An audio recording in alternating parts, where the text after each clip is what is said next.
Hello my dear friends, ಹೇಗಿದ್ದೀರಾ? ಎಲ್ಲ ಕಡೆ ತುಂಬ ಮಳೆ ಮೋಡ ಎಲ್ಲ ಮುಸ್ಕಿಬಿಟ್ಟಿದೆ. ಈ ಸೀಸನ್ಗೆ ಒಂದು ಮೈಗೆ ಒಂದು ಸ್ವಲ್ಪ ಕಾವು ಕೊಡೋವಂಥ ಒಂದು ರೆಸಿಪಿ ಮಾಡಿ ತೋರಿಸ್ತಾ ಇದ್ದೀನಿ. ಭಾಳ ಸಿಂಪಲ್ಲಾಗಿರುತ್ತೆ ಮತ್ತು ಅಷ್ಟೇ ರುಚಿ ಇರುತ್ತೆ.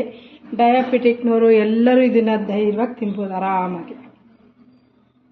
ಏನೇನು ಬೇಕು ಇದಕ್ಕೆ ಅಂತಂದರೆ, ಅದಕ್ಕೂ ಮೊದಲೇ ನಿಮ್ಮಲ್ಲಿ ವಿನಂತಿ, ದಯವಿಟ್ಟು ಪೂರ್ತಿ ರೆಸಿಪಿ ನೋಡಿರಿ, ದಯವಿಟ್ಟು ಸಬ್ಸ್ಕ್ರೈಬ್ ಮಾಡ್ಕೊಳ್ಳಿ, ಫ್ರೆಂಡ್ಸಿಗೆ ಹೇಳಿ, ಶೇರ್ ಮಾಡಿ, ಲೈಕ್ ಮಾಡಿ. ಫಸ್ಟಿಗೆ ಗೋಧಿ ಹಿಟ್ಟು ತಗೋತಾ ಇದ್ದೀನಿ, 1 ಕಪ್ಪು. ನಿಮ್ಮ ಮನೇಲಿ ಎಷ್ಟು ಜನ ಇದ್ದಾರೆ ಅದ್ರ ಮೇಲೆ ಡಿಪೆಂಡ್.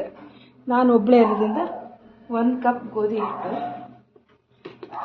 ಮೇಲೆ ಅರ್ಧ ಗೋಧಿ ಹಿಟ್ಟು, 1.5 ಕಪ್ ಆಯ್ತು ಅಲ್ಲಿಗೆ. ಈಗ ಜೋಳದ ಹಿಟ್ಟು ತೊಗೊಳ್ಳೋಣ. ಅಕ್ಕಿ ಹಿಟ್ಟು ಹಾಕಿ ಮಾಡ್ಬೋದು, ಆದರೆ ಡಯಾಬಿಟಿಕ್ ಇರೋರಿಗೆ ಹೇಗಪ್ಪ ಅಕ್ಕಿ ತಿನ್ನಬೇಕಾ ಅಂತ ಬೇಜಾರಾಗುತ್ತೆ. ಅದಕ್ಕೋಸ್ಕರ ಜೋಳದ ಹಿಟ್ಟು ಉಪಯೋಗಿಸಿ ಮಾಡ್ತಾಯಿದ್ದೀನಿ. 1 ಕಪ್ಪು ಜೋಳದ ಹಿಟ್ಟು. ಭಾಳ ಸಿಂಪಲ್ ಅಂದರೆ ಸಿಂಪಲ್ಲು, ಅಷ್ಟೇ ಬೇಗನೂ ಆಗುತ್ತೆ, ಸಮಾಧಾನ ಆಗುತ್ತೆ, ತಿಂದಾಗ ಹೊಟ್ಟೆ ತುಂಬಿದಂಗಿರುತ್ತೆ. ಈಗ ಇದಕ್ಕೆ ಏನೇನು ಬೇಕಂದರೆ, ಇದು 1.5 ಕಪ್ ಗೋಧಿ ಹಿಟ್ಟು, 1 ಕಪ್ ಜೋಳದ ಹಿಟ್ಟು, ಉಪ್ಪು ಮತ್ತು ಇದರಿಂದ 1.5 ಗ್ಲಾಸ್ ನೀರು. ಫಸ್ಟ್ ನೀರು ಕಾಯ್ಲಿಕ್ಕೆ ಇಟ್ಬಿಡೋಣ.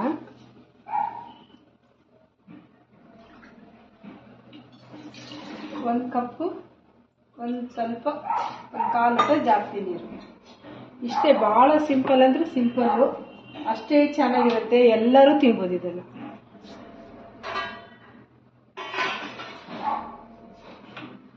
ಮತ್ತು ಹೆಲ್ತಿ ಫುಡ್ಡು, ಆರೋಗ್ಯಕ್ಕೂ ತುಂಬ ಚೆನ್ನಾಗಿ ಒಳ್ಳೆಯದಿದು. ಗೋಧಿ ಜೋಳ ಫೈಬರ್ ಎಲ್ಲ ಇರುತ್ತಲ್ಲ, ಸೊ ಇದು ಒಳ್ಳೆಯದು ಆರೋಗ್ಯಕ್ಕೆ ಅಂತ.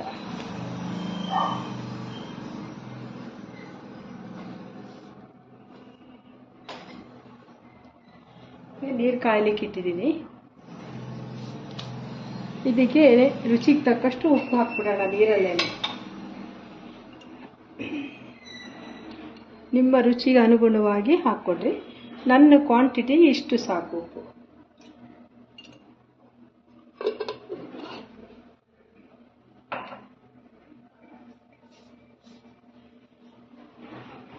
ಈಗ ನೀರು ಕುದಿಲಿಕ್ಕೆ ಇಟ್ಟಿದ್ದೀನಿ.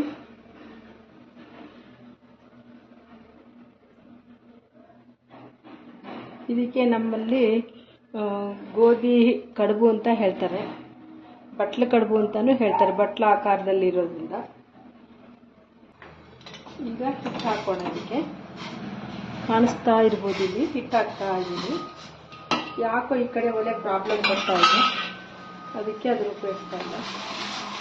ಈ ಥರ ಜಸ್ಟ್ ಈ ಕೈ ಆಡಿಸಿ ಸ್ವಲ್ಪ ಗಟ್ಟಿ ಆಗೋವರೆಗೂ ಬಿಟ್ಬಿಟ್ರೆ ಆಗೋದು. ಇದು ಗಂಟಾಗತ್ತೆ ಆ ಥರ ಎಲ್ಲ ಏನೂ ಭಯ ಬೇಡ, ಏನೂ ಆಗಲ್ಲ. ಇದು ಹಿಟ್ಟು ಒಂದು 2 ನಿಮಿಷ ಅಷ್ಟೇ, ಮುಗಿದೇ ಹೋಯ್ತು. ಈ ಥರ ಗಟ್ಟಿ ಮಾಡ್ಕೋಬೇಕು ಇದನ್ನು ಸ್ವಲ್ಪ ತಣ್ಣಗಾಗ್ಲಿಕ್ಕೆ ಬಿಡೋಣ. ತುಂಬ ಬಿಸಿ ಇದೆ. ಅಷ್ಟೊತ್ತಿಗೆ ಒಂದು ಸಿಂಪಲಾಗಿ ಒಂದು ಚಟ್ನಿ ಮಾಡ್ಕೊಂಬರ್ತೀನಿ. ಈಗ ಇದು ಜೋಳದ ಹಿಟ್ಟಿನ ಜಿಗುಟ್ ಮಾಡ್ಕೊಂಡಿದ್ವಲ್ಲ, ಅದನ್ನು ಈ ತಟ್ಟೆಗೆ ಹಾಕೋತಾ ಇದ್ದೀನಿ. ಸ್ವಲ್ಪ ತಣ್ಣಗಾಗಿದೆ. ಈ ಗೋಧಿ ಹಿಟ್ಟಿರುತ್ತಲ್ಲ, ಇದಕ್ಕೆ ಹಾಕೋಬೇಕು. ಈ ಜೋಳದ ಹಿಟ್ಟಿನ ಜಿಗುಟು ಅಂತೀವಿ ನಾವು, ನೀವೇನಂತೀರ ಇದು ಸರಿ ಅಂತ ಹೇಳ್ಬೋದು ನಿಮ್ಮ ಕಡೆ, ನಾವು ಜಿಗುಟು ಅಂತ ಹೇಳ್ತೀವಿ. ಹೀಗೆ ಎರಡನ್ನೂ ಚೆನ್ನಾಗಿ ಮಿಕ್ಸ್ ಮಾಡಬೇಕು. ಈ ಥರ ಚಪಾತಿ ಹಿಟ್ಟಿನ ಅದಕ್ಕೆ ಕಲಿಸ್ಕೋಬೇಕು. ತುಂಬ ಗಟ್ಟಿನೂ ಇರಬಾರ್ದು, ತುಂಬ ತೆಳುವೂ ಇರಬಾರ್ದು. ಈ ಥರ ಇದ್ದರೆ ಸಾಕು. ನೀರು ಹಚ್ಕೊಂಡ್ಬಿಟ್ಟು ಇದನ್ನು ಸಣ್ಣ ಸಣ್ಣ ಉಂಡೆ ಥರ ಮಾಡ್ಕೊಳ್ಳೋಣ.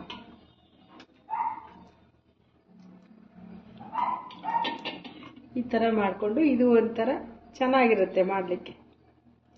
ಈ ಥರ ಬಟ್ಲು ಮಾಡಬೇಕು.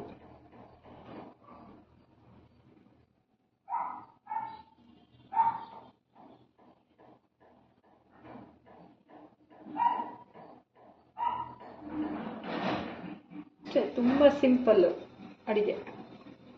ಬೆಳಗ್ಗೆ ತಿಂಡಿಗೂ ಮಾಡ್ಕೋಬೋದು, ಮಧ್ಯಾಹ್ನ ಊಟಕ್ಕೆ ಮಾಡ್ಕೋಬೋದು, ರಾತ್ರಿ ಊಟಕ್ಕೂ ಮಾಡ್ಕೋಬೋದು ಇದನ್ನು. ಈಗ ಒಂದು ಪಾತ್ರೆಯಲ್ಲಿ ಈ ಥರ ನೀರಿಡಬೇಕು, ಒಂದು ಕಾಲು ಭಾಗ. ಅದರಲ್ಲಿ ಈ ಥರ ಜಾಲರಿ ಪಾತ್ರೆ ಇರುತ್ತಲ್ಲ, ಅದರಲ್ಲಿ ಈ ಥರ ಇಡಬೇಕು. ಈಗ ಸ್ಟವ್ ಹಚ್ಚಿ ನೀರು ಕಾಯ್ಲಿಕ್ಕೆ ಇಟ್ಕೊಳ್ಳೋಣ. ಈಗ ಇದು ಬೆಂದಿದೆ ಕಡುಬು. ಇದನ್ನು ಈ ರೀತಿ ತಕ್ಕೊಳ್ಳೋಣ.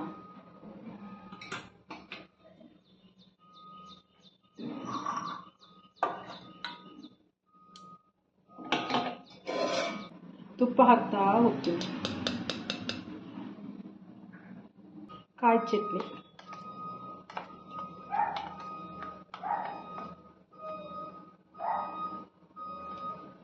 ಒಂದಕ್ಕೆ ಕಾಯಿ ಚಟ್ನಿ, ಒಂದಕ್ಕೆ ಚಟ್ನಿ ಪುಡಿ. ತುಂಬ ಮಜವಾಗಿರುತ್ತೆ ತಿನ್ನಲಿಕ್ಕೆ.